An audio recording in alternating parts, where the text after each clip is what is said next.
All right, I think we'll go ahead and get started. Well, good afternoon, everyone, and welcome to our final Fall Recruit XU Lunch and Learn session. My name is Valerie Jacobson, and I serve as Director of Career Development at Xavier. Today's session is designed to share best practices for recruiting and retaining diverse talent. Before we begin today, I do have a housekeeping items to share with all of you. Today's session is going to be recorded, and we'll be sure to post the recording on the Recruit XU website so you can review it or share it with colleagues after today's session. Recruit XU is designed to be a lunch and learn, and we absolutely encourage you to please go ahead and eat your lunch and enjoy today's session. It's absolutely okay to have your camera off and simply listen in. But all that said, we do want to hear from you and to answer your questions. While we do ask that everyone please remain on mute to reduce the distraction of competing noises, we welcome you to plug your questions into the chat, and we'll make every effort to get to them all.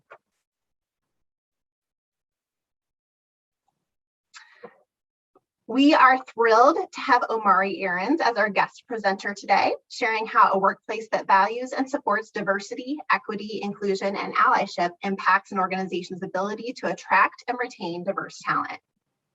Omari Aarons is a class of 2007 graduate from Xavier, where he double majored in public relations and theology. He spent 15 years in corporate America at Fortune 150 companies in operations, human resources, and culture change transformations. Omari has served as an employee resource group chair and executive sponsor, and authored a number of business diversity strategic plans to attract, recruit, and retain racially diverse talent. Omari has received numerous honors for his commitment to community building and civic engagement, including Insurance Business America's Leader Change Award and Rising Star Award. Omari was selected by the Greater Boston Chamber of Commerce as a 2020 10 Outstanding Young Leader and named a 2021 40 LGBTQ Leader Under 40 for North America by Business Equality Magazine. Omari is a Howard Thurman Fellow at Boston University School of Theology, where he is pursuing his Master of Divinity in Global and Community Engagement. And with that, I will stop sharing my screen and turn it over to you, Omari. Thank you so much, Valerie, for that warm introduction. Good afternoon, everyone. I guess good morning or good afternoon, depending on where you are dialing in today from. I'm super excited to be with you today. Doing anything for Xavier is always a dream, right? It's always a dream come true. I'm thrilled to not only have been a student, then also have been an alum, but I also have served as a recruiter for Xavier students. And so had Xavier as one of my campuses that I owned when I worked at Macy's in Cincinnati. And so not only know the value of being a Xavier student and the education that we receive, but also of recruiting Xavier students.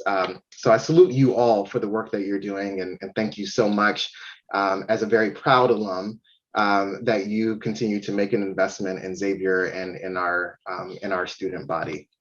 So I'm excited to share today on this topic. Hopefully, I think my screen coming across okay? Okay, good.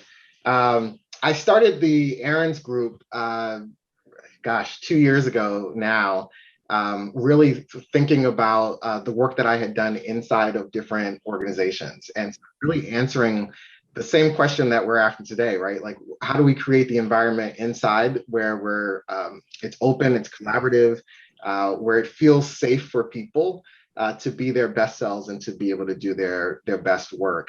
And so that's what I've been doing inside of organizations. I would say actually really while I was at Xavier as a student was something I was very much after.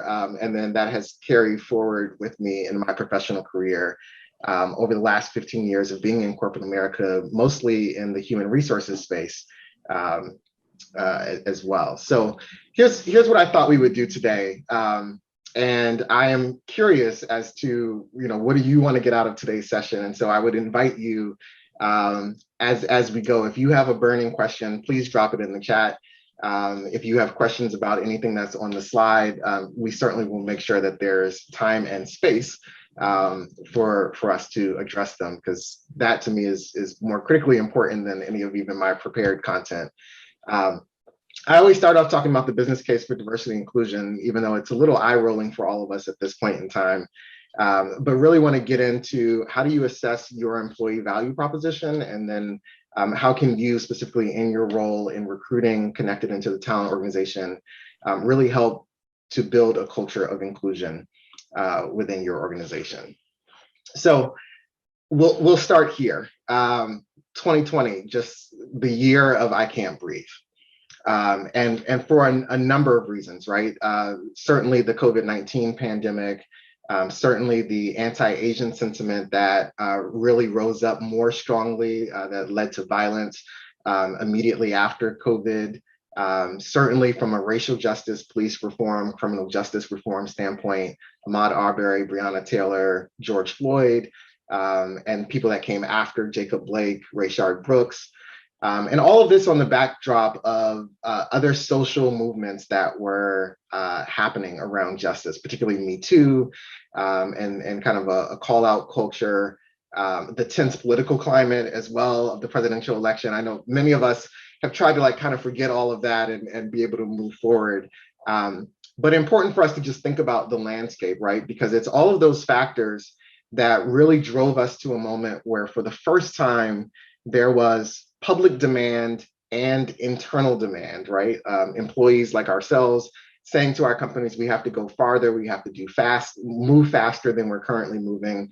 And a public that was agreeing with us, right? A public that was saying, you as a company that I spend money with, that I'm a consumer of, that I do business with, I want you to be better and more socially justice minded to really meet this moment that was happening.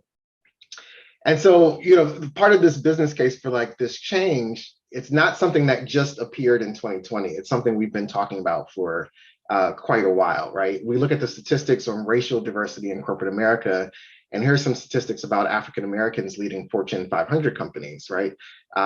There are now five Black CEOs in the Fortune 500. So 5 out of 500 is something I always kind of say as a mantra for us to think about. And for the first time, two Black women in the Fortune 500 at the same time, right? So groundbreaking year from that perspective. If we look at the stats for women and gender diversity in corporate America, unfortunately, they're not much better from a gender standpoint. Right now, 41 women and 41 out of 500, 8% on the list. This stat here, for every 100 men promoted to manager, only 85 women are promoted. We see the pay gap continuing. We see that gap for Black women and for Latina women as well, right? So the landscape of the need for change has been clear when we look at the numbers. What the data tells us is despite all of the efforts that we've had before around back when it was just diversity and inclusion, right? Before it expanded into diversity, equity, inclusion, justice, liberation, right? All of these other words that we're using, we've never done well in this space, right? We've always had more work to do. And so the public agrees that now is really kind of that moment. What I would say as well is, to understand inclusion, we have to unpack exclusion in the workplace. And so there was an article that I want to say this was McKinsey that they put out in November 2021 that labeled social exclusion in the workplace the epidemic that was happening before the pandemic of COVID-19. That already inside of the workplace, people were feeling very much like not part of the activities that needed to happen. And so how this shows up, it shows up in a number of ways inside of the workplace, how people feel excluded. And so this report from the O.C. Tanner Institute in October 2020, highlighted ways in which people felt excluded in the workplace, right? Not being invited to special projects and stretch assignments themselves, witnessing that other people weren't receiving promotional opportunities at the same rate, or themselves being denied promotional opportunities at the same rate. Witnessing or personally experiencing issues of discrimination, whether they are intentional or unintentional in the workplace. And so this notion here of prevalence, like the loneliness that has existed for people of being shut out on the basis of gender, on the basis of sexuality, on the basis of race, on the basis of age, right? Exclusion is prevalent in workplaces. 64% higher organizations, minority employees, whatever your minority category is, your dimension of diversity that is different than the norm. If you have a minority identity in the workplace, you are 64% higher, likelihood is higher that you will experience or witness exclusion in the workplace, right? So really this I think the term epidemic is really appropriate when we think about how this shows up in the workplace. And so as we start to think about, all right, some of those examples that were just on the slide, like maybe that resonates with you. Maybe that has been part of your experience. Maybe these are things that you have heard from people in the workplace if you haven't personally experienced it. The other side of that coin is, all right, if that's how people are commonly reporting exclusion, how are people reporting inclusion? How are they defining moments where they feel included and integrated and valued in the workplace? And so you see the things here on the left side of the slide. Every employee having access to the same opportunities. Employees feel comfortable talking about D&I with their leaders. Leaders appreciating all aspects of individual employees. And that one gets a little bit into employees not feeling like they are part of a checklist, right? Like I'm here because you needed a woman. I'm here because you needed a Black person, right? Like I'm here because you needed someone that's in the millennial generation, right? So, and that organizations understand the categories of employees, but doesn't actively work to just categorize people to say, all women in this organization feel the same way. All Black people experience this organization the same way. All Asian Americans experience this organization the same way. And then this last one here, leadership representing employee opinions. That one comes out really in two different ways, which I've always found fascinating. So one is, it's about leadership telling the truth of the experience in the workplace, right? So if you take an employee engagement survey and some of the numbers on your survey are not great, does leadership in this organization talk about not only where we're doing well, but where we're not doing well, right? Is there transparency to say, when we look at how women evaluate this question within our organization, or when we look at how millennials evaluate this question in our organization, we see a difference in the data, right? So being able to be very upfront and transparent around the data for the organization and how people are feeling about the workplace culture. And then the other way that this shows up of leadership representing employee opinions is when people look up in your organization and see who's in leadership, do they see perspectives, people that would likely carry and value their perspective in the room making those decisions? So as a young woman of color coming into an organization, do you see a person of color in leadership? Do you see women in leadership? Do you see other women of color in leadership, right? So that's the piece on representation. As people look up in the organization, do I see myself? Do I see someone who carries my perspectives doing well here and advancing here?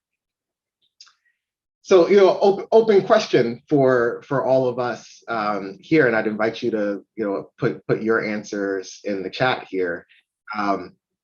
When you feel included, if you were to finish this statement, what happens in your organization when you feel included? And we saw kind of the 5 common instances of exclusion and inclusion, but how might you answer this question on I feel included when in my organization? So I'll give everyone a moment to enter an answer if you'd like, and love to share that.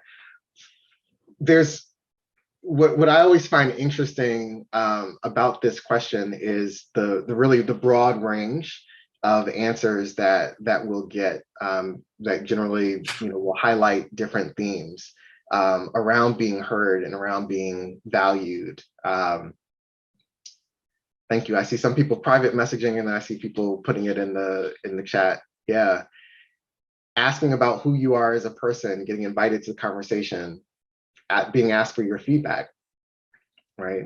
Women around, oh gosh, that's such an important one. Seeing women around the table not regulated to the edges of the room, right? The assistance to the people that are actually have the seat of power at the table. Yeah, these are really good.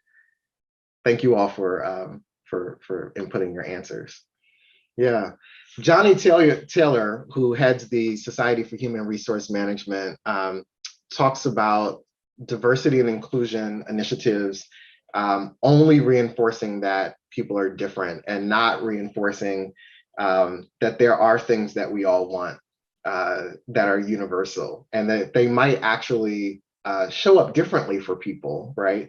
How you like to receive recognition, how you want to be engaged in the workplace might be different based on the categories that you carry. But ultimately, people come to work because they want to have a really great experience. So these are questions that we ask as we evaluate our employee value proposition. So as we think about like employee value proposition in particular, the traditional view of an employee life cycle, has kind of these 6 stages. There's a couple of models for this. Some have 4 stages, some have 10 stages, some have 12 stages. Most agree on 6 or 7. So I like the 6 because it's a little bit simpler. And certainly your work as recruiters falls very heavily in the attraction and the recruitment standpoint. And for some of you, probably a little bit into the onboarding part as well in terms of that handover. We generally have built, and I say this as an HR professional, we generally have built experiences around kind of each of these stages of the employee life cycle. So in the attraction phase, it's these things. In the recruitment phase, it's these things. In the onboarding phase, it's these things. Where now we're starting to shift as a society is not thinking about the employee life cycle as kind of this structured 6 different components, but really putting the person in the center and thinking about the experiences that they have as intersectional micro experiences or moments. And that each of these moments help people determine whether they want to stay with the company and actively contribute, whether they want to stay with the company and stop contributing, right? So people that quit, but they're still on the payroll, and people that ultimately decide to leave, that ultimately separate from the company as well. And some of those moments, and why I'm sharing this one here, is some of those moments that happen in the recruitment and attraction stage at the very beginning on what was the value proposition that I was sold in order for me to come to this company, to say yes to this job, right, are really important moments that follow people through all of the experiences that they have. I remember being in a meeting with an organization that will remain nameless, where someone said to the person who was recruiting, they asked a question around acclimation and engagement survey results and wanting to see a breakout for engagement survey for people that had come in, recently in the organization. And someone actually said to that person, "Oh, that's outside of your scope. You don't have to worry about that," right? Because like you're just a recruiter. You're on the front end of this process. You don't actually have to worry about what's happening on the back end. And it was just one of those moments I was just like, oh, we have so much work to do here, because it all matters, right? All of it matters in terms of how people experience the workplace, what they understand to be true, what they think can happen. What I have loved in particular around diversity and inclusion work from a recruitment and attraction standpoint is, how I went to my last employer was they were very honest with me in the interview process about where they were overall on their journey and recognizing they had more work to do. But they also went through my resume and my LinkedIn and they said, partly, there's the job that we're hiring you for, to be able to do this thing in this organization. But The other side of it is that, you have an interest in a skill set that's helping us and that could help us do this work better and faster than we're currently doing. So they were able to sell me not just on, the day-to-day kind of 9 to 5 job, but the opportunity to really engage culturally with them through employee resource groups, through community service and foundation work as well, other things that I was passionate about beyond just kind of my core HR responsibilities. And that was an important moment that helped me say yes and, pick up and move across the country. So, one of the things that I talk to senior leaders about in particular, and it's a question I would encourage you to ask, as among your colleagues and among your leaders as well, is what do you understand to be true about your workplace, right? And so when we say, everyone has equal access to promotions and there's room to grow inside of this organization, right? Like, how do you understand that to be true? And it's a good conversation to have because it's all about the perspectives that we carry around the workplace. I met with someone and I've borrowed this from them where they talk about a weather analogy for climate inside of organizations, right? When it's 70 degrees outside, right, depending on if it's coming out of winter or, in fall, or if that's like a summer day, colors our perspective on whether 70 degrees is hot, whether we're like really grateful for it, whether we're excited about it, whether we start to become distraught, right? So 70 degrees for everyone can feel differently, right? Just in terms of how they're approaching that. The other side of that is that there's 70 degrees, but then there's also wind chill. And when you carry diverse dimensions in the workplace, you feel the wind chill effect of decisions that are made. And so when there's an organizational realignment that will happen and everyone is experiencing it, maybe everyone has a colleague that's impacted in some way. When you carry diverse dimensions within the workplace, the impact on you can be different if you see a number of senior women who have been mentors, people that you were watching in your career who exit the organization, because of where they sat in the organization, right? Same for people of color, right? Across all the diversity dimensions. So the wind chill effect of like how your workplace operates is different for people. I love this example that came from an article by Lily Zing in Harvard Business Review that really talks about the importance of framing your perspective. And it's not that any one perspective is wrong per se, it's really about being able to embrace multiple perspectives that people can experience your workplace differently from the seat where they are. And so in this example, right, a man and a woman, husband and wife who work in the same workplace.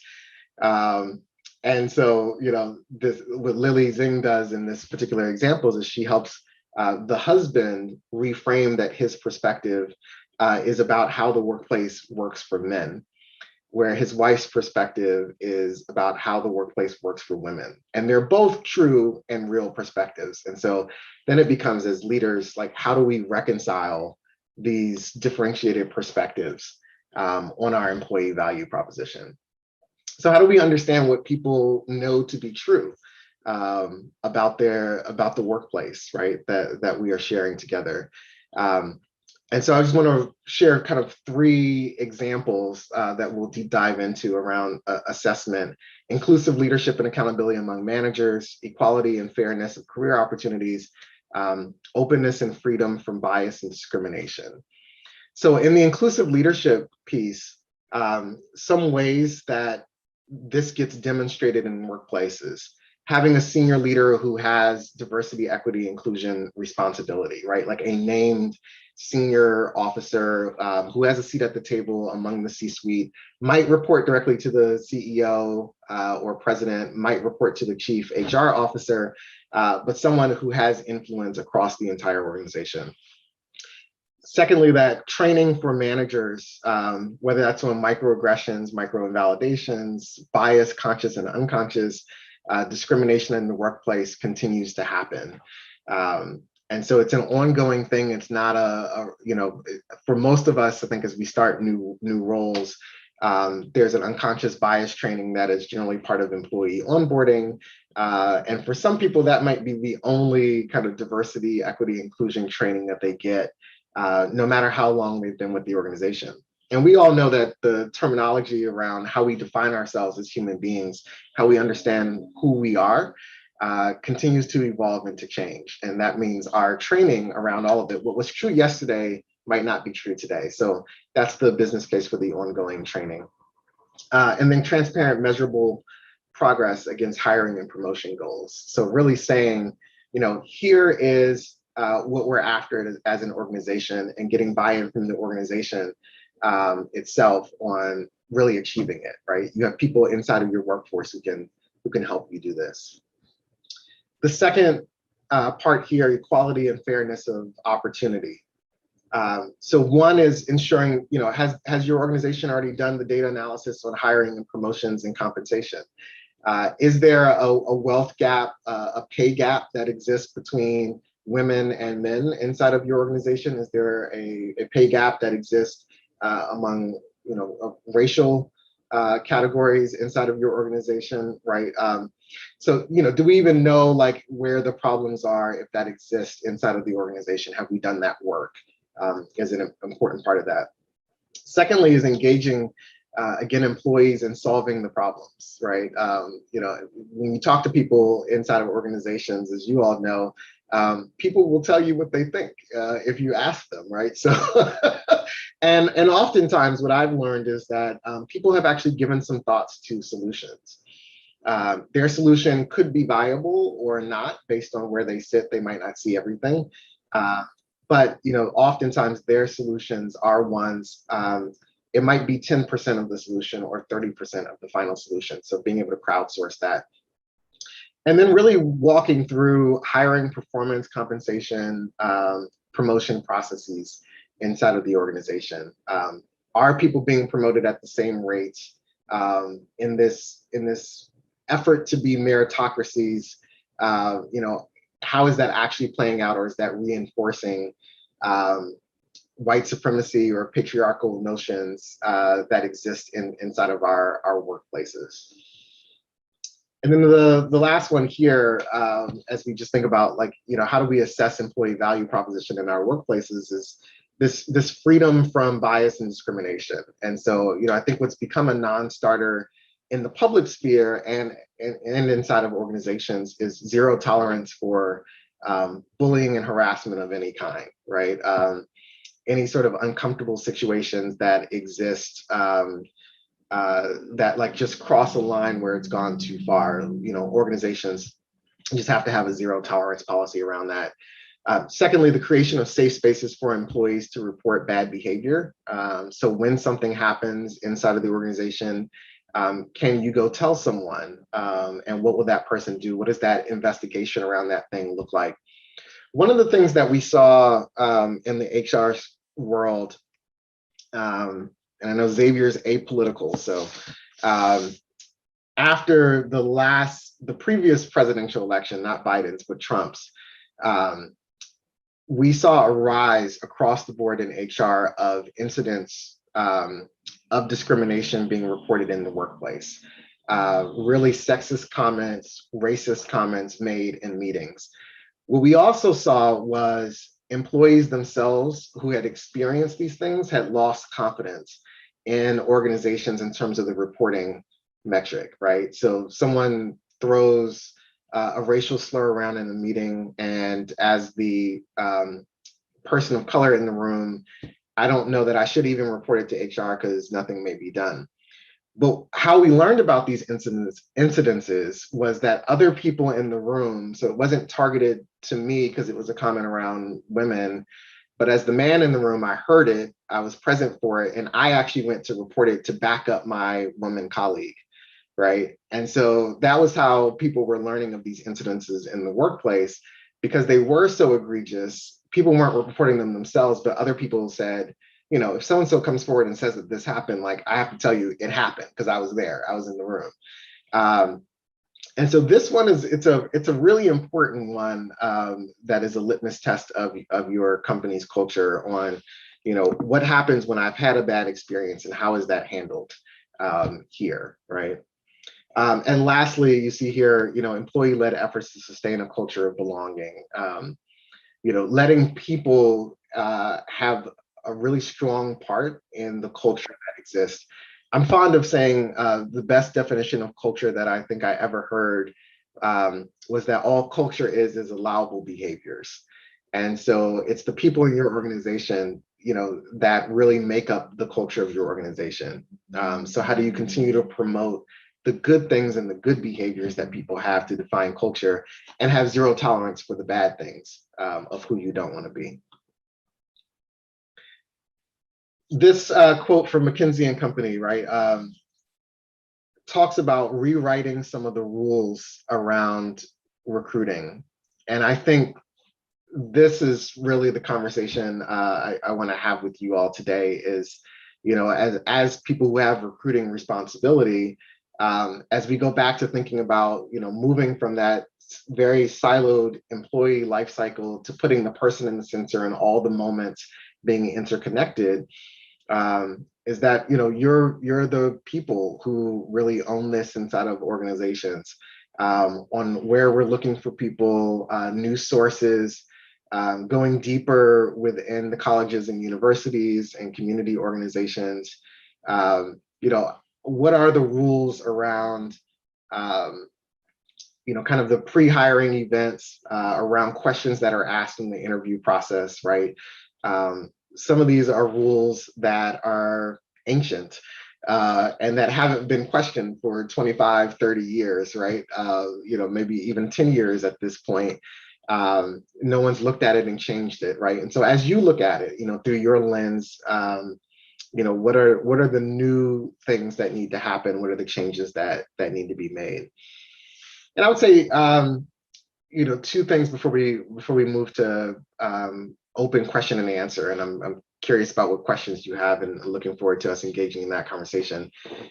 Two ways that you can demonstrate inclusion in the recruiting process. I think many of your organizations have employee-led groups, ERGs, BRGs, DEI councils, that sort of thing. So, really inviting those groups to be part of the process, meeting with candidates, where you think that that's impactful, certainly can make a difference for candidates.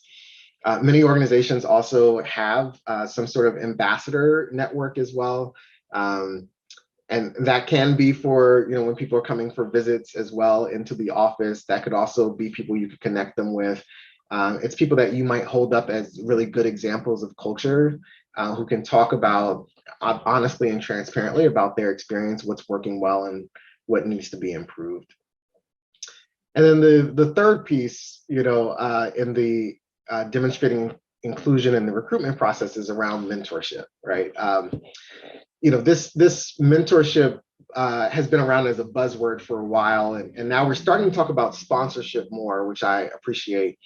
I think particularly from a recruitment standpoint, as people are coming into the organization and being stewarded through the process by you and by some of your other colleagues, who are kind of the immediate mentors, and that's mentor both with a capital M of like senior level person assigned to, new recruit coming into the organization, but also mentors with a lowercase m, someone else that perhaps came in that is at a peer level, but maybe is a year or two into the organization, or someone either sharing an affinity with that person, maybe from the same place, some sort of commonality that you also might connect them with a mentor in the organization. And then as we think about, inclusive workplaces, right? This question is, what signals to someone you belong here and you're welcome here? Some simple things that, companies are really embracing, using pronouns in email signatures and in meetings, You see like my Zoom name, I renamed myself to include my pronouns as well. So that's something people are doing. ADA compliant spaces, signals not just for people who might have a physical challenges with mobility in the workplace, but also to others about commitment to diversity, inclusion, and access. So access being seen in physical spaces also can equate for people psychologically to where they'll be shut out and excluded in other spaces, right? So this is a signal to everyone, not just people who might have a physical mobility challenge in your workplace. Parental leave policies, expanded company holidays. So thinking particularly about religious holidays that people might have. So flexible holidays, floating holidays, parental leave policies, right? Like not just the way we were talking about it was as maternity leave, but paternity leave as well, and adoption leave. So all kind of being put into those policies. And then flexible work. I think we all learned over this past 18 months that we could work from anywhere, as much as we, sometimes enjoy being in person and together and in the office and all. There was a report on the future of work that came out maybe 10 years ago that had predicted more organizations would offer flexible work from home policies in the year 2030. That was what they thought it was going to take 30 years really for us to get to the point where people could work from home more freely, where there was greater flexibility in those policies. And obviously, COVID really sped that up for us. So we got there a full 10 years in advance. And so, one of the questions for all the workplace futurists now is thinking about, what does the workplace of the future require from us? What are employees coming in going to ask for in terms of support that we haven't had to provide before? And I think you will be the people, as in the recruiting space, who will have a sense of that before anyone else in your organization does, because you'll hear and notice, where the changes start to occur in terms of what people are asking for. So with that, I'll take a deep breath and pause. I would love to open it up in case people have questions, and you can put them in the chat if you want to ask them out loud, however you'd like to do that. We've got 20 minutes, so love to hear any thoughts. Great. Thank you so much, Omari. And definitely want to encourage our participants today to consider adding any questions you might have to the chat. My colleagues and I will be keeping an eye on the chat box, and we'll share those with Omari. So one question that I thought I'd maybe get us kicked off with, knowing that we have a number of recruiters in the group who have had various levels of partnership with Xavier and their recruiting activities, which may include everything from participating in a career fair to posting jobs to doing an information session either virtually or on campus, and certainly with all of this occurring in a hybrid atmosphere. I'm curious, Omari, if you can share, given these traditional recruiting activities, how an employer might best communicate to potential candidates that their workplace is an inclusive one, and one that really values and appreciates and supports diversity, equity, inclusion, and allyship. Yeah. I think it's a great question, right? It's back to that question on like what signals belonging, and what signals your commitment. Certainly, I think at a baseline, every candidate is going through and seeing what have your senior leaders said about this topic. What statements were put out, particularly last year, what exists in terms of the DEI structure inside of your organization. So I think people are doing that. I've seen and been really glad to see more and more employers using LinkedIn from a branding standpoint, and engaging employees to be ambassadors and to tell their stories. And not just the filtered stories of like, I had this really great moment, but people saying, I had a tough day and I was able to go in and talk to my manager you know, and here's what happened. I got support, you know, inside of my workplace. So I think the more and more that you can help people tell their stories, and even leaders tell the story of, I haven't been good at this. I haven't been paying attention to this for the majority of my career. And I'm paying attention now and I'm on this learning journey. You know, I think there's such power in that. Great, thank you. So we've had a couple of questions come up in the chat. I thought I'd go ahead and share. So the first, are there specific phrases or wording that that we should be encouraging candidates to look for with potential employers that value diversity? Can we get the meaning behind some hot buzzwords or any particular questions you might recommend a candidate ask? Yeah. Oh gosh, that's also a really good question. I don't know about particular buzzwords per se, right? I think, you know, at a minimum, I think everybody's website at this point has diversity, equity, and inclusion listed somewhere on there, right? It should be in the brochures. I remember working with an organization that had a recruitment brochure, and everybody on their brochure was white. And you know, I don't think they had really kind of thought that through. And so when it was raised, it was like, oh gosh, we can fix that, right? But then the next brochure that I got, you know, everybody was Black. And I was like, this, that's no, like that was not the solution. That wasn't what we were going for here, right? What we were saying was you needed a brochure that really showed everybody inside of your organization, right? As a Black candidate, I don't need an all Black brochure, but I need to be able to look through a brochure and see some Black people, right? Like, so that's the piece on, you know, just in terms of even the materials and website images and the hero images that we use for branding, of ensuring that they are inclusive. There's a danger in that as well, though. I'll tell you a story. When I was working for Liberty, I'm, you know, as one of the few, I was in all of our brochures, right? And I was on the website and all these things. And I actually had a candidate message me on LinkedIn and ask me, like, are you a real employee of this company or are you like a paid model?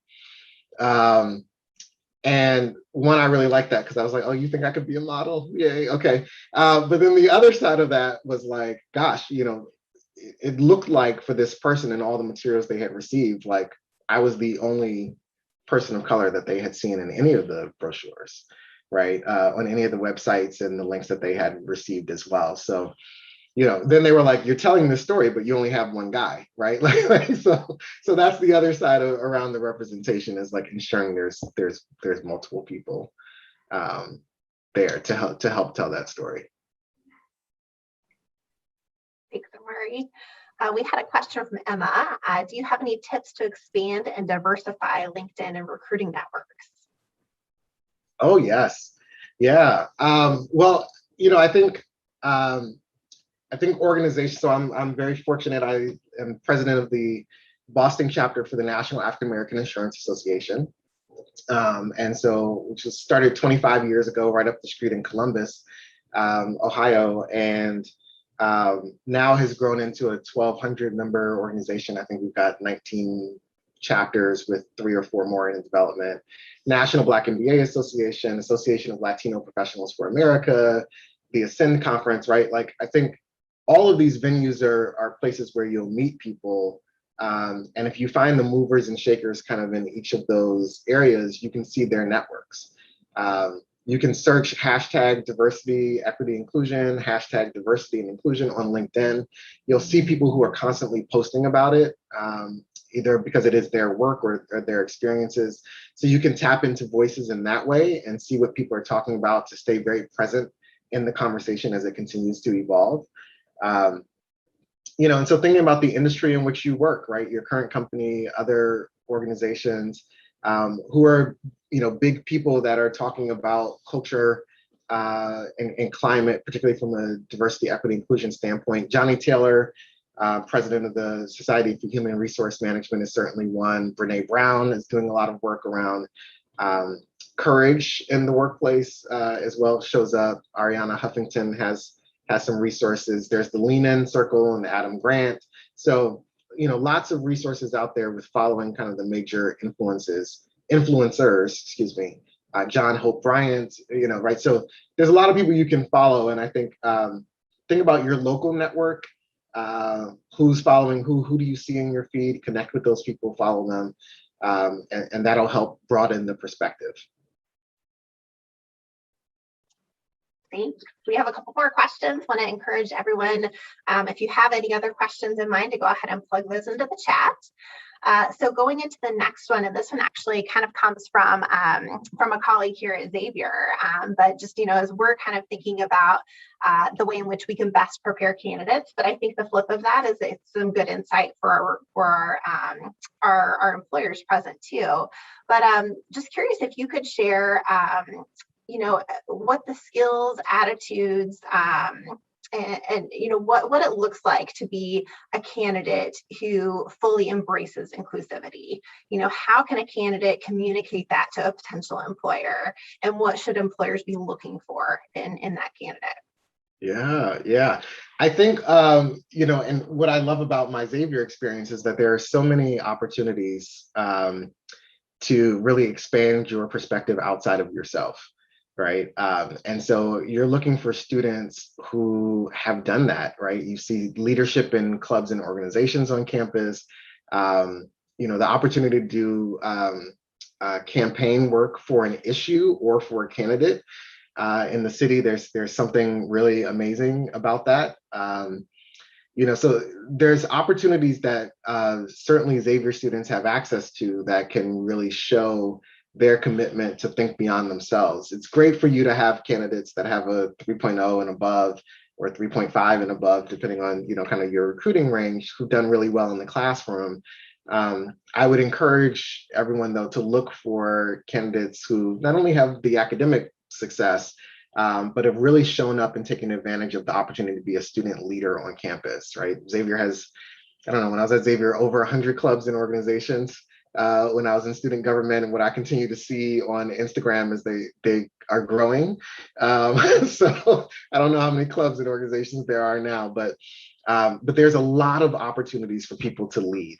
And whether they're actually an officer for a different organization, or whether they are leading or participating in a project, whether they're doing service projects, I would look for those things on candidate resumes, and look for candidates to share those pieces of themselves, right? How did I take advantage of the opportunity to be at Xavier, and not just get a great education, but even outside of the classroom, all the learnings that a Jesuit Catholic institution can offer. And so if they're not talking about that, then that may be a signal for there'll be an employee who could come in and do the job, but might not be an employee who can really contribute to the overall culture change that might be needed inside of your organization. Great, thank you. And then the last question currently in the chat is, how can an organization celebrate diverse ideas and people within their office? Yeah, this is a great question as well. And it starts really with asking people, right? Like, how do they want to be celebrated? I find what's been interesting for me now on the consulting side, working with companies, and they'll, reach out because they want a training, or they want someone to come in and talk, on a panel, and I'll ask them, what I think are basic questions around, all right, how many, what are your diversity characteristics of your workforce, right? How many women do you have in your organization compared to men? What is the racial breakdown for people? Generationally, how are you doing, right? Is it all baby boomers who are about to retire, and so you're in danger, right? Like, all of these questions that I'll ask. And the number of organizations that haven't done that work yet, continues to surprise me. Where they just don't know. They don't know what their percentage is for total people of color, and they think that they're gender balanced. But I'll also say, successful candidates are looking for the deeper dive in that data in terms of who's there, right? So if I'm coming into an organization that's a frontline organization, right, like I'll pick on Macy's, the job that I was being recruited for was in Mason, Ohio, which is a kind of corporate office job, right? So the overall diversity percentage for the company that shows people of color includes a frontline workforce in stores. And so the question isn't like, how is the company overall in diversity? It's like in people that I'm likely going to be in meetings with, right, on my direct team, in the level above me, should I progress in this organization? What does it look like there? So I think, part of that work is like who's in your workforce, but then in terms of activities, when you ask people what they want in the workplace, celebrating holidays, certainly raising awareness of different months. It's Hispanic Heritage Month, happening right now, I think up until October 15th. And so, how do you acknowledge and celebrate, and kind of mark those occasions in real and significant ways and use them as learning points for people in the organization. And often you have people inside of the organization who would be willing to take on that work of helping the organization appropriately and culturally responsibly celebrate different dimensions of diversity that exist within the workplace. Great, thank you. I think that gets us through all of the questions in the chat. Omari, I just want to thank you so much for your time, for sharing some really, really helpful information with us today. There's been some great questions posed, and just really appreciate you taking this time. Omari actually jumped from one presentation immediately into this one, so he's probably ready for a deep breath. But we so appreciate you taking the time to speak with us today, give us a lot of really good things to be thinking about as we strive here at Xavier to get diverse talent within, organizations that are really going to support them and be able to retain them moving forward, and for our employers to be able to recruit and retain that talent. So thank you again so much for your time. Thanks everyone for joining us today. We'll be posting this recording on the RecruitXU website and encourage you to view it later or share with colleagues who missed. But thank you again so much. We hope you all have a good day. Thank you, everybody.